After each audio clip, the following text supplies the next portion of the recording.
right, welcome back to the ARTtech seminar program. Our next speaker is Teemu from Nopia, and he's gonna give his insight into adventure games. Teemu, welcome.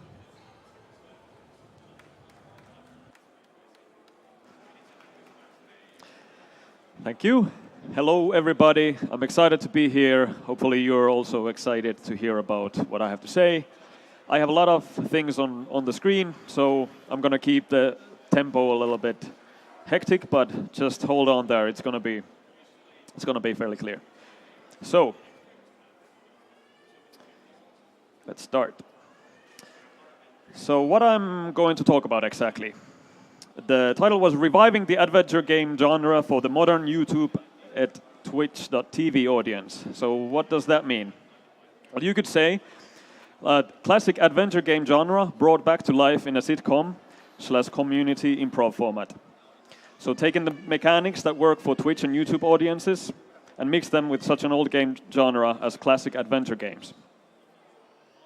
And just to make it clear, in this context for this speech, adventure games, I'm referring to classical adventure games, like Sierra, Lucasarts 90s, retro, not the current Telltale stuff.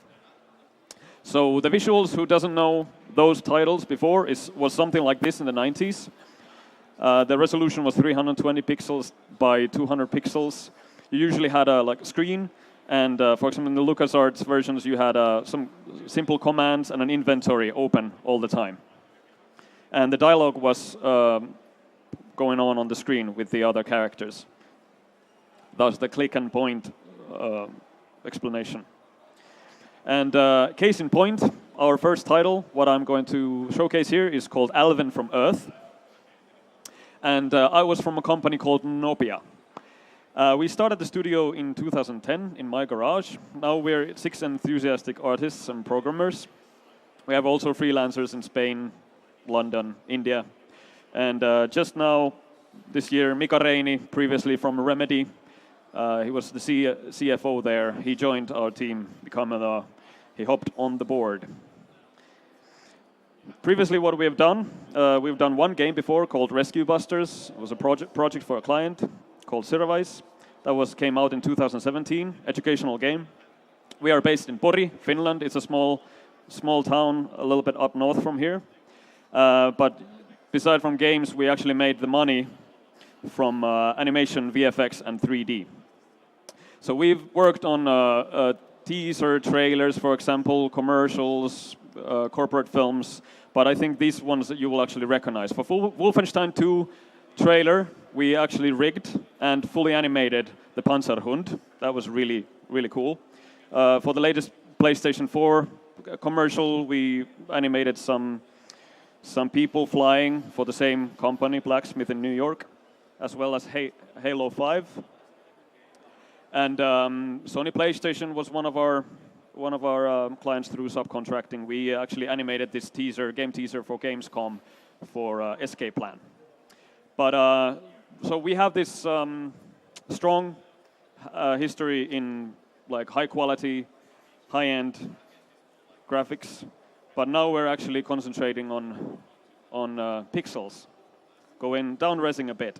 So here are some samples of, for example, some music video work that we've been producing. I'm going to start next talking about my personal journey of how I got into adventure games, because they're really close to my heart. So in 1988, I was 6 years old. I got my first computer game on a monochrome laptop. It was called Space Quest II. Does anyone recognize that? Yeah, Roger Wilco, yeah. So I barely actually knew how to write and read, but actually that game actually taught me English. And I was just hitting that for years. I was stuck for half a year for some point. And then I just had to go back again to the game and just try to go forward. And the thrill of actually finding the right parser text to type the command was amazing after half a year of trying. There was no internet at that time. I also wanted to create these games, so I self-learned myself a bit programming. I was 11 years old when I started studying BASIC.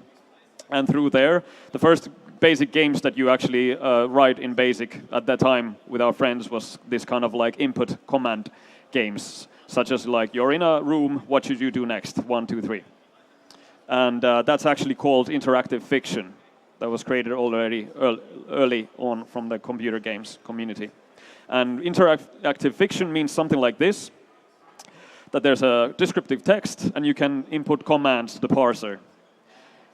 Like here, like commands of which direction to go to and what happens next. And it's basically a lot of trial and error, and you have to kind of keep up with your imagination where you are. And in 1996, I was introduced to AGT, which is called, it stands for Adventure Game Toolkit. And that was basically SDK for making these kind of interactive fiction games on MS-DOS. And I got a little bit frustrated for the syntax, so I actually created my own tool called AGT Edit for it, which on Quick Basic actually.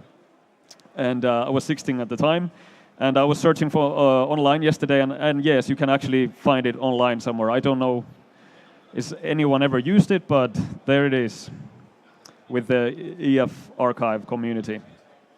In 1996, I started programming my own custom adventure game, like this kind of point-and-click game tool, SDK, really ambitious on Quick Basic again. But then the next year I found that Chris Jones, guy from UK, was actually creating this SDK called Adventure Game Studio. Has anyone heard of it?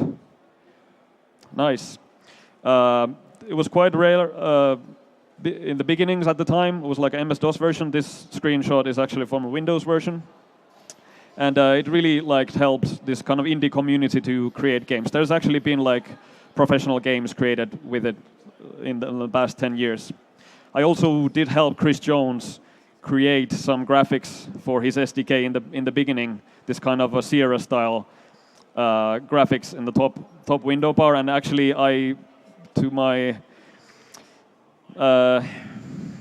my harm, it actually stayed in the SDK for a very, very long time.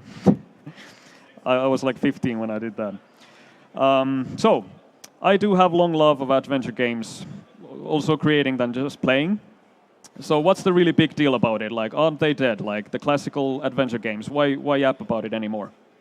But at the time, in the 90s, it was the golden era. It was the thing at the time, before 3D graphics cards came. They were like comic books that they were offering this really interesting story. And it was a really easy format to create a story with a really nice visuals. But slowly after the golden era, of course, there's a lot of technology coming in. Internet was just rising. Adventure games started to drift. Lucasarts, for example, they never really made big bucks.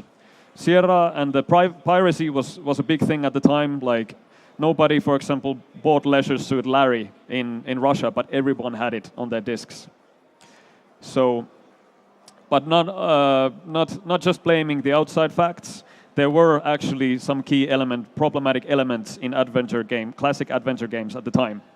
First of all, the constant searching and testing right objects and combinations. When you get stuck, it's just a frustrated loop of trying different things together with other objects. Getting stuck for days, like for Space Quest 2, I got stuck for half a year. Okay, I was 6 years old, but anyway. And internet came along, and the cheating became really easy. You could just type in what should I do at this point, and you could find the answer, and that killed the experience. Then also, like the more people started developing these games, not just Sierra and LucasArts, and the puzzles were like very illogical at the times. Like you had to grab a cat and take a fur off the cat and make a fake mustache of that, and so you can pretend to be someone. Like who does that in real life? Come on, just go buy a fake mustache. And of course, the infamous problem called pixel hunting. The pixel hunting means that there was really small area somewhere on the screen that you had to hover over to see like a hint or just a click to really interact with that, and that was just forced gameplay. And Adrian Kimelaras, sorry for not pronouncing that right, has quoted that the problem is the core mechanics of adventure games have always were and will forever be anything but fun. Like inventory management, option exhausting, like I haven't tried this one yet, like what next? You become basically a machine. Backtracking, going back to places I were there already, but maybe if I missed something, dialogue repetition, to go through the same dialogues over and over again and try all the options because you were just frustrated to being stuck. Pixel hunting, which I just explained. So what if we would just take the good out of this? Because there is good in classic adventure games. Taken away maybe those hard game mechanics. First of all, nowadays people play it for nostalgia, to get to the atmosphere of like, you know, just hearing that Monkey Island theme starting up, it's just really good, especially on PC Beeper. The story can be really immersive. There's like modern versions of that, for example, Lydia by Platonic Partnership. There's actually, people have said that they've cried at the end of the game, and it's just really staged normal adventure game engine, which is really great for a game to do. The visuals are unique, the music can be haunting. The cutscene animations in those games, they were actually a reward, not a problem. Like nowadays, if you have an active game and there comes a cutscene, you're like, oh, come on, let's get over it. It's not that much of a problem anymore, but everyone remembers how it was 10 years back. But in an adventure game, finally something is happening. Finally, I did something correct, and now I can see 15 seconds of cool animations of pixel going here and there. And especially Telltale Games did something right. They actually took an approach that you have to constantly advance in the adventure. Don't let them stuck, but concentrate on the good parts. And of course, solving the puzzles together, like let me try that parser thing, let me try this, maybe this input command will help. That was actually fun to do it with Hot Seat with friends. And there are recent successes like Cat Lady, Kentucky Route Zero, great game, Thimbleweed Park, Kickstarter success, Lydia, Platonic Partnership, Finnish company, check it out. But the audience is niche. There's a niche market, and there's so many other indie developers, so you're lucky if you get like 1,000 downloads on your game if you just put it out there. And then there's Telltale Games and Don't Nod Entertainment, etc. Has anyone played Telltale Games here? You guys know barely, kind of fairly. I think people know. It's taken the direct route in adventure game. It's like it's a linear story almost, and you just answer differently to dialogue, and there's some small mini games here and there. You can actually make some crucial decisions in the gameplay, like should I kill this guy or let him live? But the challenge there is it becomes really massive. Really, like imagine like if you have the option to kill 3 people. What if you let those 2 alive, but not this guy? You have to actually write a different story for each of 3 options. And if anyone's been reading, Telltale Games has been like really the workplace has been quite a crunch filled. So everyone says it's so much hard work to do options which might not even end up there. And there's actually really just an illusion of choice, because you're not actually affecting the story. When you replay the game, you actually see, okay, it's anyway going this direction. And the current trend in the game development is that we're just getting faster and faster. Every day there's new games, more people, more stuff that people want, less time. And one of the things that the game industry is doing is taking the player community in as early as possible. And the story in these adventure game has to go forward. You don't want to get stuck, because you don't have, especially if you have a family or something, you don't want to be stuck in a game for 2 hours just because it's fun. And it really comes down to lack of time. And our solution is, let's keep it light. And this is something that I think people haven't really discussed about or haven't realized much. But interactive fiction, the stuff where you just have descriptions and you type comments, that is actually really close to novels, screenplay format. It's basically it's a book where you can, one of those books where you're like, if you choose this, go to page 5. If you choose this, go to page 100. And classic point-and-click adventures, they are actually very close to theater. If you think about just an adventure game from those times, it even had acts. The staging, the blocking, There were just really limited rooms. There was few important places where the story circled around. Like somewhat like a revolving theater where you just changed from room to room. And you had small cast. You had maybe sidekick, princess you're trying to save, or a prince, and it just basically revolves around that. Of course, there's differences. Theater is live, games are not. In games you have control, but in classical theaters, especially, you're just a passive watcher. And then when games have tried to become more towards theater, then basically it becomes a YouTube watch. For example, guys at the Platonic Partnership said that in Lydia, when you have a gameplay, you can just watch that gameplay. You don't have to play. You get almost the same story, feel, and entertainment, and they get less downloads. It's good. It's still marketing for the game, but at the same time, it's killing their users. So, classic adventure games started to be behind after all the 3D VFX cards and GFX cards came in and stuff, and internet. So, but through internet, suddenly this theater became much more open to everybody, like stand-up comedians. It's just Netflix, HBO, that's it. Everybody here, I would say, has seen stand-up online. And it works. Gabriel Iglesias, Pablo Francisco, they would be nothing without internet. So YouTubers are doing something right, I would say. For example, there's a show called Epic Rap Battles of History where you can actually vote which two characters should have a huge epic rap battle. Like there's Hitler versus Darth Vader. There's Einstein versus some other scientist, or like some Britney Spears versus some Mozart or whatever. And people are really enthusiastic about just giving these options there, and they actually, pick the best ones or the most voted ones, and they actually do it, and it's been really successful. Equals 3 was a very old school back in the day, just basically reviewing funny videos of the week.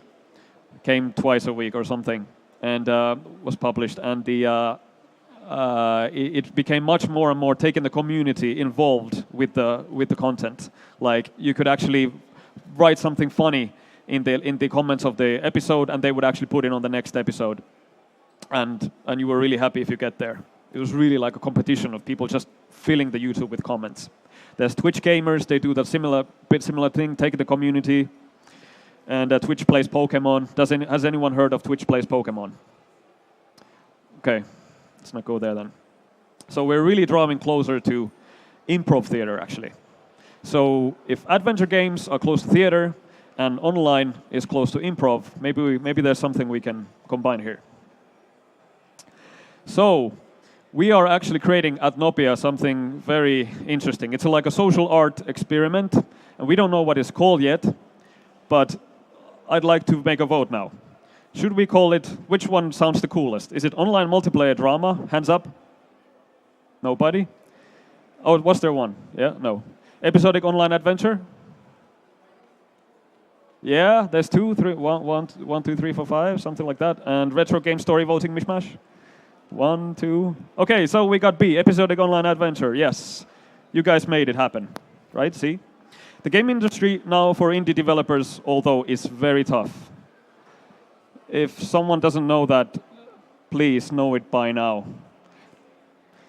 And everyone in the game development who is involved can say this, that there's such a thing called development hell. And it's when you're just developing the game and you're like everything's starting to like just go exponential, like you get bugs and people, and it's just growing, and you have no idea is this going to be successful at all. So you have high expectations and development, and it's very probable that this is going to happen. When you publish the game, it just doesn't, nobody downloads it. So with what happens with fans, it's actually really, really likely that this happens. You get like some fan following, like, hey, we're doing this great, and you have like 100 people following you, 200 people following you on Facebook, or you're an indie developer. You're getting closer and you're hyping it. Yeah, we're getting it out. It's been 2 years now, maybe 7 years with some games. And when you finally get it out, the 200 people play it, see, it was okay, thanks, done. You lost 2 years of your life. Very good lesson, though. How we're saying, you should fail fast. It really should, the development curve should look like this. This is normal lean production technique, and it is very hard to do in a traditional game development environment. But I'm going to explain how we would approach this. So the idea is what you would develop, try, test. Did it work? Develop more, and test, and see if it worked. Go back, and then you slowly get better and better and better, and like can see like this is actually working. This is normal for game development, but taking the fan base with you already in the beginning like that is actually going to draw the curve like this. Even though if you fail in the middle, you already have people tagging along. I'm going to explain this a bit further. So thinking about the Twitch and YouTube style now, coming to our title called Alvin from Earth. Insert funny line here. It could be something that you guys came up with. I don't know. It could be the poster. It could be the intro screen. And we chose visuals directly, the retro style for a reason. The 320 pixels by 200. For example, Steam is full of pixel art games. It is its own thing. I'm not talking about that. I'm talking about actual choice in resolution for visuals. In 1993, I didn't know such a term called pixel art because that was the best resolution there. When the higher resolution started come in, I actually enjoyed still playing with 320, like Mech Warrior, Mercenaries, or Tomb Raider. I actually down-resed the game because I couldn't see the hard edges that clear. It was kind of like anti-aliasing for me. And it really helped me to imagine the Tomb Raider a bit better in my head, Lara Croft, rather than really pointy girl. And as Hitchcock has said, the less you show, the better you are. And also having small resolution is going to help you in create fast. So, just to create this board took like maybe 15 minutes. Alvin, you just blew up the engines, explain yourself, shouts the boss. Alvin says, give me a sec, I'm waiting for the community to come up with a witty response. And that's on my shirt. And if someone comes up with a witty response, I'm going to give them a shirt that reads just that. How cool is that? Taking the community in the beginning. So, talking about the story for Alvin from Earth, maybe I should keep it a bit short. But Alvin from Earth follows the adventures of Alvin, our accidental protagonist. He's an unimpressive, physical weak millennial, and he's taken into space by humans. Humans actually are a much older species than we thought. We actually were brought to this planet, not brought here in this series. He's taken there to help, but they got the wrong guy. And it's too late now to return him, so damn it, let's just use him. And that's where the fun stuff starts. The characters, Alvin, this is some concept art, and his companion, Orja, written O-R-G-A. Our writer is American, Felicia, and it's a funny thing, actually Orja in Finnish means slave, and she comes from a very rough planet they're almost slaves, and she didn't know that fact. It was an accident. That's really hilarious, I think. This is Alvin's second lieutenant or boss, called the assistant. This is the leader. You can see the downgrading from the concept art to the pixel art. And here we did, for example, some choices that we made her suit much more simple to animate, less details. And here, basically, our demands for the pipeline actually demand that. Some more concept art, development. And so the gameplay. We basically have the cutscenes currently that end with a choice. What are you going to do now? There's a problem, or you have to do something. You choose. But the catch here is that you choose with the community, and it's live. We're actually creating this story as we go with the community and we're rewriting every episode with you guys. So if you guys decide, damn, let's go home or kill this guy, he's annoying. Okay, if everyone likes that, let's do it. Let's see what happens next. We don't know. It's improv. This is crazy. This sounds crazy. Who does that? We're thinking about having one episode per week. How can we do that? And the answer is very good pipeline. Does everyone know? Who doesn't know what pipeline means? Okay, pipeline is something like, you build a house, you take the rocks here, you take the wood stuff here, you take the roof here, and who takes the pieces where and how. And the more direct you can make the pipeline in construction, the faster it gets. Instead of someone actually going there, picking one rock, going back home, picking one rock and picking it again, but taking all the rocks and giving it to some next guy at one time. So everybody just has to do their stuff once. And we say that the most beautiful pipeline ever is junan vessa, which is Finnish and means the toilet of the train, because that's really direct. So our aim is actually getting one episode out in 2 days. We're not there yet. We're just trying out. It's an experiment, as I mentioned, but this is the aim. And the inspiration for the fast pipeline is this game called Another World by Erik Kahi. Very, very great game. If you haven't found this, at least watch maybe the making of documentary. The guy is insane. He actually wrote his own rotoscoping engine to make visuals that hadn't done in Amiga before that. The game looked beautiful and it had haunting atmosphere, and he did it all by himself because he had created this really great pipeline for animation. He basically shot himself with a film camera and then basically rotoed with this vector animation tool that he created. He was able to get low disk space, spend little time on it, and little resources. So our story-based pipeline has to be good. This is a screenplay for one of our first episode, actually. We write the screenplay basically one at a time as we go. And we're not there yet, but we already have a system that is automatically reading the script, putting the characters in place, putting the dialogues, checking the action. That is just basically, we're aiming there that we write the screenplay and almost everything is done. All you have to do is press render. How cool is that? We're not there yet, but that's the aim. Animation pipeline has to be really good. Again, very heavily inspired by Another World. Here's some tests. Right now, we're still doing some stuff manually, but with our pipeline tools, it's getting better and better.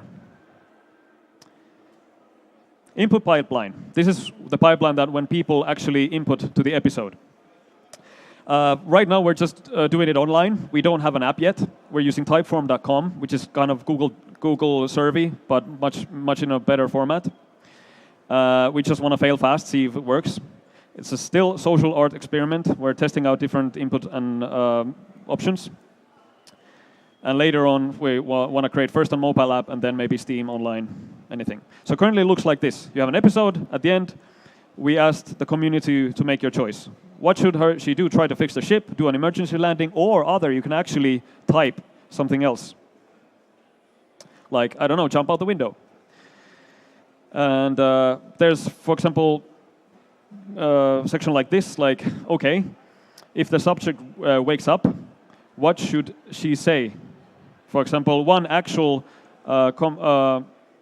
line from our beta testers was, welcome to the world of tomorrow, and that's a reference for Futurama. And this has been something that the beta testers have really liked, that we will actually put this line into the next episode. Okay? We're hoping to get somewhere around 7 to 15 minutes for playtime, once a week, every episode. And also thinking to put non-live interactions later in the game, so it actually becomes much more like a game as well, that you can actually play by yourself as well, and not just live. So you can actually go backwards and search and examine more the surroundings and get more about the story later. So we are now in beta, like actually now. We actually published the beta yesterday, last night. I've slept 2 hours, yay. And you can actually join. We're still kind of on the works and we're experimenting, so we have almost no clue what we're doing here, but it's looking very promising. People are excited. You can go to alvinfromearth.com to check more. So here's some comments from the beta testers from already that we've been gathering. At the same time, we're actually combining the input system with feedback system. As you vote, you actually also can give feedback at the same time, and the feedback's been rolling pretty much. Like everybody's almost like writing, hey, we should do this, and this is great, and this doesn't work and stuff. So people have been liking it. You know, quotes like brings back good memories. I like the user interaction. Can't wait for the next episode. Let's watch the episode. So this is going to take 2 minutes around, and then I'm going to actually let you guys vote. Okay.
Finally, it's all done. I can go home.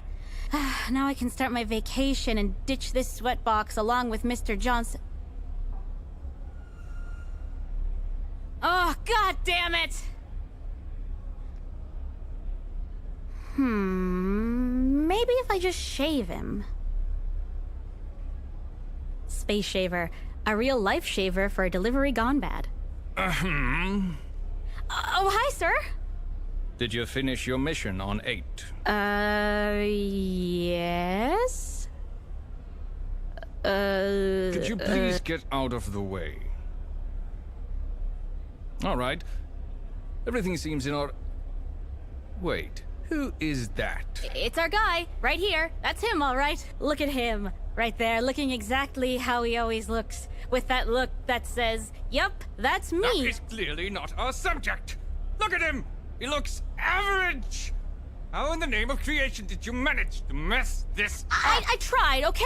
Why can't we just use this guy? If we just get rid of his beard... You'll need to go back and bring him back and fetch the right man now! You don't understand how hard it is to navigate 8. It would take forever to go back and start this whole thing again. Besides, I'm almost out of energy reserves.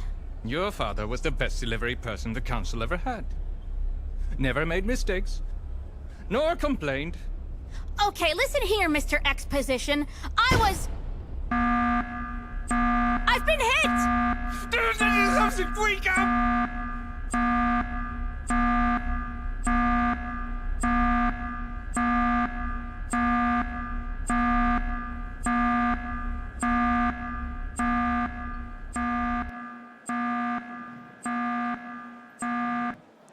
Okay. That was the first episode. And I've got a special treat for you guys. There's an assembly special for this weekend only. You can go to this address now or later. Just do it before Sunday. tinyurl.com/alvinassembly. You can actually vote on one of those options or add your own. It's going to be just you guys, crew, or you guys back at home who sees this. And there's a special option as well, just for the assembly, that you can actually input a greeting. A demo scene greeting that we will actually choose the best ones, and we will actually put it somewhere on the screen of the next 1 or 2 episodes. So if you want to get fame with Alvin, go there, put something cryptic, something funny, and it might get in there. Thank you. This was me. As I said, we're not sure what we're doing. Hopefully this is going to be something interesting with the community's help, and hopefully in a year you will hear a lot more about Alvin. Thank you.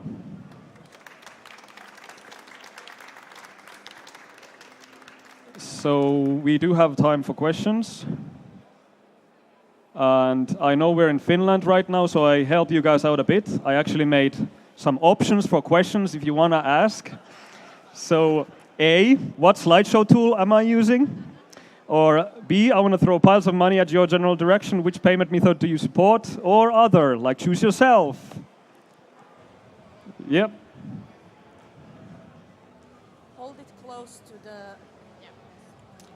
All right, I guess you can hear this. Have you heard of these interactive, similar webcomics like Homestuck or I can't remember the other's name, but anyway, they are hugely popular webcomics that take reader inputs and include them as part of the story, and then the story takes the direction that way. But there is still... usually in those webcomics there are long delays between updates, because then it grows massive and it has to be bigger and bigger every time. And then also, also the inputs are all free texts in there. So now there are choices. So have you heard of these webcomics, and have you learned anything from that area? Actually, no. I have to say, like, can you repeat what was the name again? So Homestuck is one of the most hugely popular by Andrew Hussey. Okay. I can come and talk with you about this, because I was a huge fan when it ran, and Homestuck gave way and inspiration to a dozen of these, and they were also very popular earlier. Before Homestuck, they were in forums where you just discussion forums where someone drew each image after people had suggested. Yeah, exactly. Very good point. Thank you. Actually, there's been other formats as well, like people writing books with Twitter text only, and it actually made fairly much sense. Also, I think it was Ghost, the band, that made a music video with the and then logic, like what happens then, and it's just crazy. Like people just commented what should happen. So it's a thing. This is happening. It has been happening for a while now.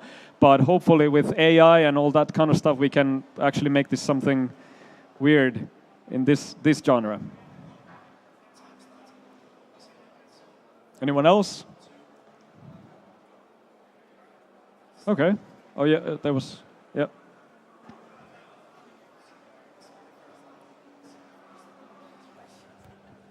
I would really like to know the answer for the A.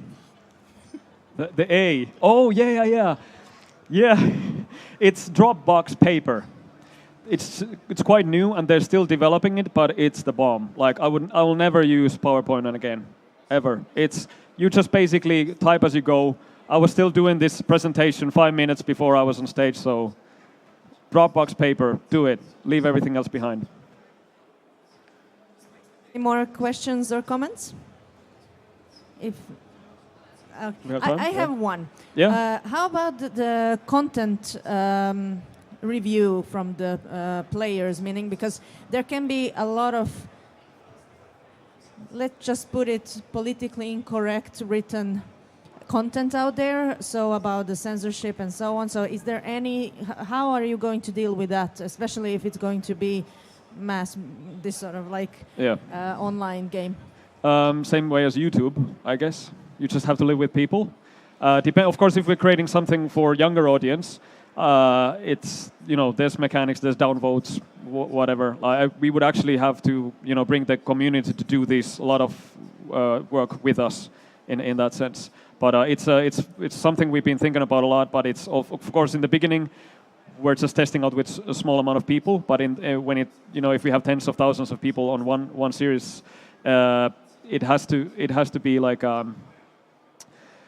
some kind of a downvoting thing, like any profound things. So I think, for example, in YouTube you can downvote and like what's that, like contact administration? What's that, like report a comment? Yeah, something like that. Okay, one more question.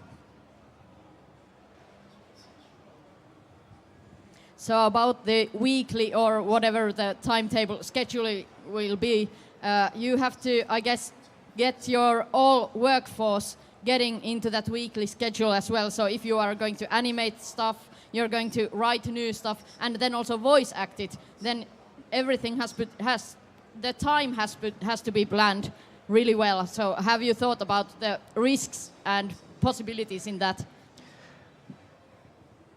Very, very good question. I was actually freaked out about that a lot, but then thinking about formats like live TV, same. Like, and you have hundreds of people sometimes in one episode. Anything can go wrong. At least we have that couple of days of like, let's not tell this about to anyone. We'll just, everything, lights went off in this episode, and we just see two blinking pixels and talking each other. Fine, next, And we have a lot of back one. Can have flashbacks if something goes wrong, and the aim really is to get the pipeline so that we just have really a handful of people doing these things.